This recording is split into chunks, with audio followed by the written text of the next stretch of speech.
Hello అండి. నమస్తే. Welcome back to my channel Sri విరోహిమాస్ kitchen. ఈరోజు నేను మీతో షేర్ చేసుకుంటున్న రెసిపీ సేమియా పులిహోర అండి. మనకెప్పుడు సేమియాలు ఇంట్లోనే ఉంటాయి. క్విక్‌గా అయిపోతుందని ఉప్మా చేసేస్తాం కదా! అలా కంటే కూడా ఇలా పులిహోరలా చేసుకుంటే పొడి పొడిలాడుతూ చాలా టేస్టీగా ఉంటుంది. పిల్లలకి లంచ్ బాక్సెస్‌లోకి ఇవ్వచ్చు, బ్రేక్‌ఫాస్ట్‌లో తీసుకోవచ్చు, లేదా డిన్నర్‌కైనా మనం ప్రిపేర్ చేసుకోవచ్చు. ఎప్పుడైనా టైం లేనప్పుడు ఇలా క్విక్‌గా సేమియా పులిహోరని చేస్తే అందరూ చాలా ఇష్టంగా తింటారండి. సేమియా పులిహోరని ఎలా పొడి పొడిలాడుతూ చేసుకోవాలో ఈ వీడియోలో చూపిస్తున్నాను.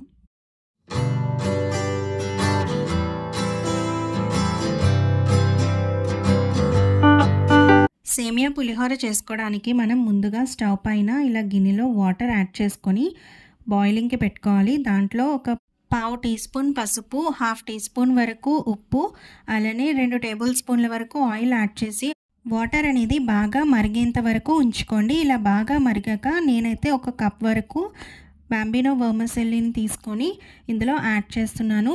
మనం యాడ్ చేసిన వెంటనే గరిటెతో ఇలా కలుపుతూ ఉండాలండి.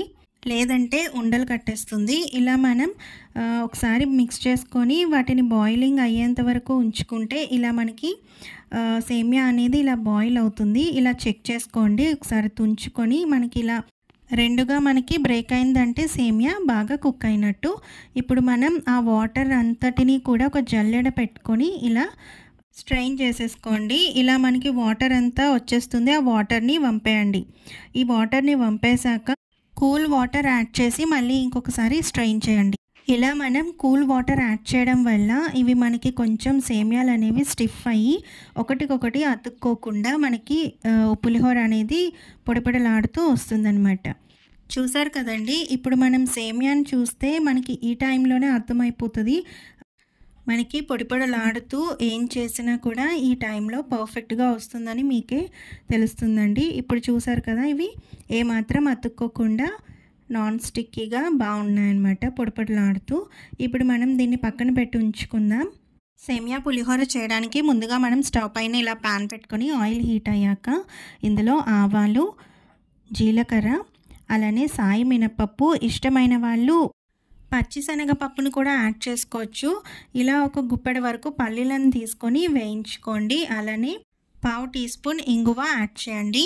ఒకసారి మనం వీటిని కలుపుకున్నాక మీరు తినే కారానికి తగినట్టు ఎండుమిరపకాయల్ని యాడ్ చేయండి. నేనైతే 2 ఎండుమిరపకాయల్ని తుంచి వేసుకున్నానండి.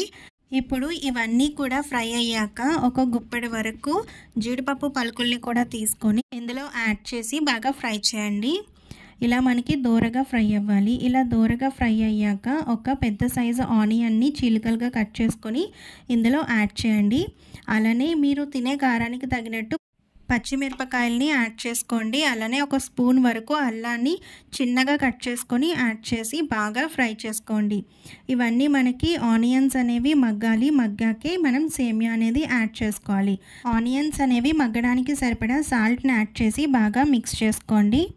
ఇవన్నీ ఒకసారి బాగా కలుపుకున్నాక ఇందులో ఒక 2 రెమ్మల వరకు కరివేపాకుని యాడ్ చేయండి. ఆనియన్స్ అన్నీ కూడా బాగా మగ్గిపోయేంత వరకు బాగా ఫ్రై చేసుకున్నాక మనం ముందుగా బాయిల్ చేసి పెట్టుకున్న సేమియాని కూడా ఇందులో యాడ్ చేసేసి బాగా మిక్స్ చేసుకోవాలి. ఇందులో మనం ఆనియన్ అనేది వేసాం కదండి, అది టోటల్గా ఆప్షనల్ అండి. మీకు నచ్చితే యాడ్ చేయండి, లేదంటే స్కిప్ చేసేయచ్చు. ఈ సేమియాని మొత్తంగా బాగా కలిసేటట్టు పోపు మనం ఏదైతే చేసుకున్నామో అవన్నీ కూడా ఇందులో బాగా కలిసేటట్టు బాగా మిక్స్ చేయండి. ఇప్పుడు నేను ఇదంతా బాగా మిక్స్ చేసేసాక ఇందులో మనం నిమ్మకాయని పిండుకోవాలి. మీరు ఎంత పులుపు తింటారు అనే దాన్ని బట్టి మీరు నిమ్మకాయలను అనేవి తీసుకోండి. నేనైతే 2 నిమ్మకాయలను తీసుకుంటున్నాను. 2 నిమ్మకాయల్ని కట్ చేసుకొని ఒక బౌల్లో నిమ్మరసాన్ని పిండేసుకున్నాక ఈ నిమ్మరసంలోనే నేను సేమియాకి తగినంత సాల్ట్ని యాడ్ చేస్తున్నానండి. నేను సాల్ట్ అనేది సేమియా బాయిల్ అయినప్పుడు అలానే ఆనియన్స్ మగ్గడానికి మాత్రమే యాడ్ చేశాను. టోటల్గా అయితే ఇప్పుడు ఈ నిమ్మరసంలో యాడ్ చేస్తున్నానండి. టోటల్‌గా సేమియాకి సరిపడా సాల్ట్‌ని ఈ నిమ్మరసంలో యాడ్ చేసేసి బాగా మిక్స్ చేయండి. మనకి సాల్ట్ అనేది నిమ్మరసంలో బాగా మెల్ట్ అయిపోవాలి. అలా బాగా మిక్స్ చేసుకున్నాక ఇలా స్ట్రైనర్ యూజ్ చేసుకోండి. ఏమైనా చిన్న చిన్న పిక్కలు ఏమైనా ఉంటే నిమ్మకాయకి అవి మనకి స్ట్రైనర్‌లోకి వచ్చేస్తాయి. లేదు అంటే మనకి సేమియా పులిహోరలోకి వచ్చి మనం తినేటప్పుడు చేదుగా అనిపిస్తుంది. ఇలా స్ట్రైనర్‌ని హెల్ప్ తీసుకొని మొత్తంగా మనం నిమ్మరసాన్ని సేమియా పులిహోరలో యాడ్ చేసేసేయండి. ఇలా యాడ్ చేసుకున్నాక బాగా మిక్స్ చేసుకోండి. మొత్తం సేమియాలన్నిటికీ నిమ్మరసం అనేది కలిసేటట్టు బాగా మిక్స్ చేసుకోవాలి.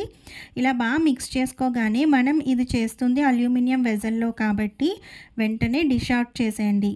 ఈ డిష్ అనే కాదండి, నిమ్మరసం, చింతపండు లేదా పెరుగు ఏదైనా యూజ్ చేసినప్పుడు పుల్లవి ఏమైనా అల్యూమినియం కానీ క్యాస్ట్ ఐరన్‌లో కానీ వండేటప్పుడు వెంటనే అవి డిష్ అవుట్ చేసేయండి. అవి స్టీల్ వెజల్స్‌లోకి ఇలా డిష్ అవుట్ చేసేసుకోండి.